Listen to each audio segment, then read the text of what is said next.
Okay, I did not film any of the painting or the putting together of the Snowmen Trio. I don't think there was anybody who hasn't done one of my kits before. So if you are confused on a step or you prefer to see from beginning to end, please reach out to me and I'm more than happy to film the full tutorial. But I'm just gonna show you the ending stages, how to splatter your paint, just in case you haven't done that before, and then how I tied my ribbon and twine on. So you're gonna take your mini paintbrush, and I like to get mine damp. You don't want it wet, otherwise you're just gonna flick wet drops everywhere and it's gonna look super watered down. So I basically just like get my hands wet and then just touch the bristles just to dampen it.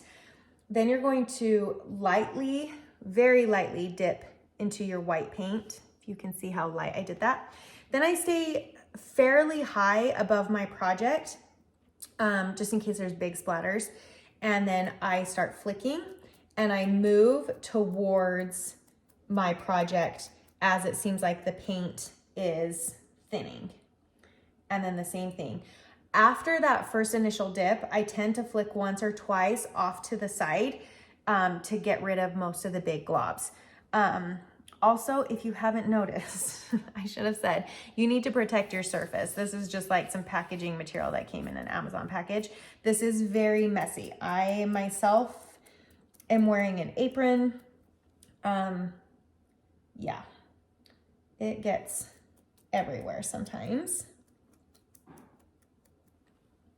And that's pretty much it. You're just going to dip and flick. If you want larger splatters, you need to dip and don't flick the paint off the brush. Also, don't get your brush damp at the beginning. That way you can kind of control. You're gonna have some big plops every now and then, and that's okay.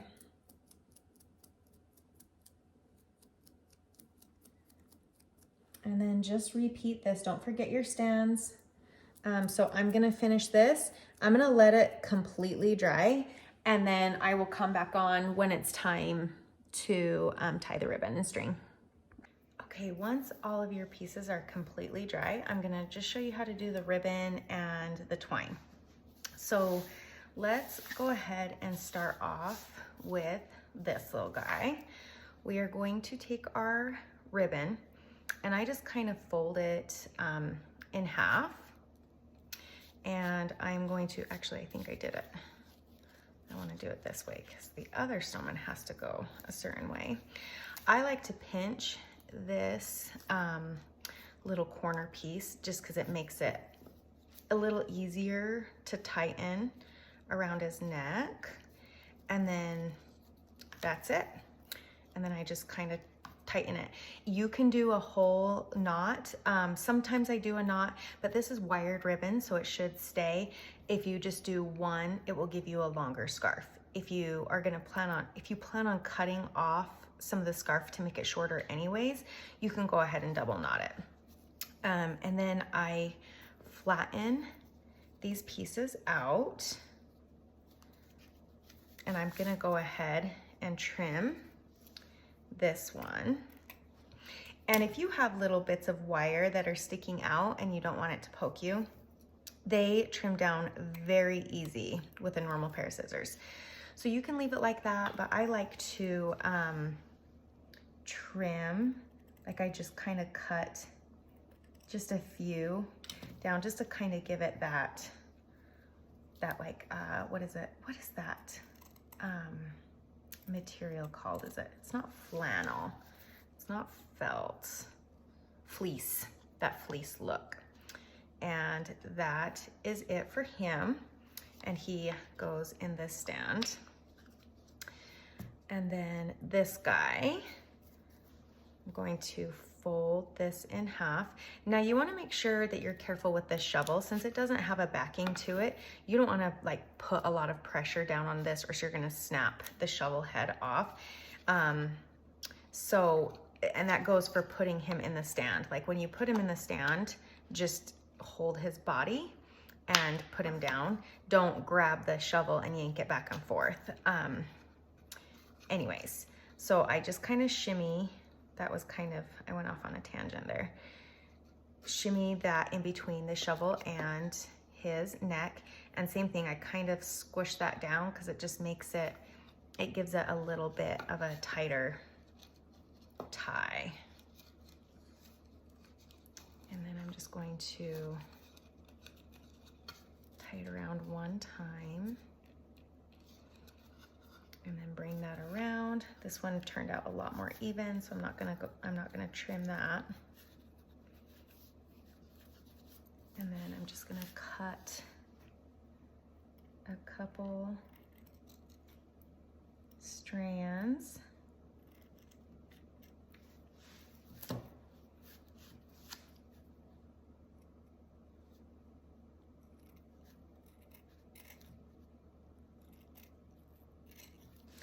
And this one had a couple of those wires sticking out too.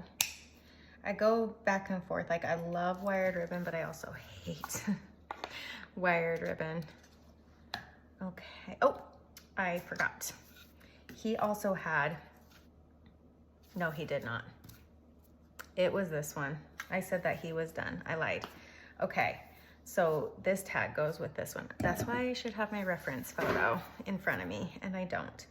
So take one of these pieces of black and white twine, and then you're just going to thread it up in between the scarf and the snowman.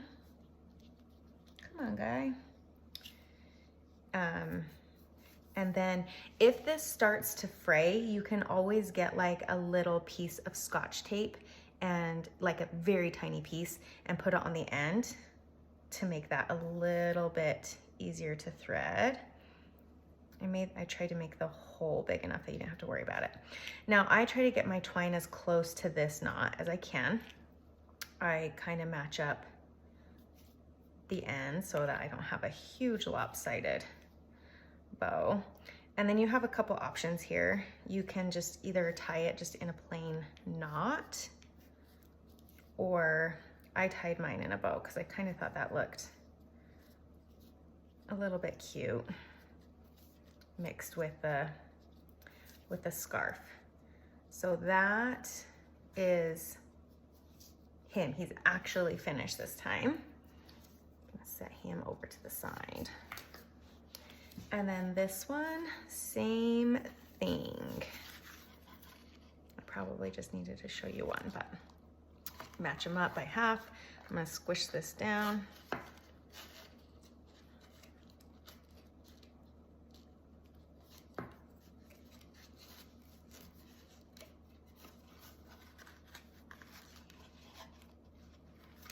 And then I will do the twine without cutting right now, so you can see this.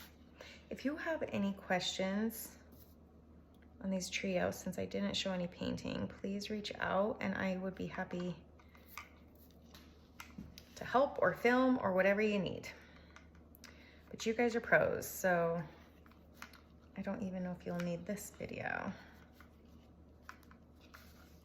It's almost midnight, so I'm feeling a little tired. I'm sure you can tell in my voice. And then this guy is done, except for I need to cut this. So just let me know if you have any questions, and hopefully you had fun making these.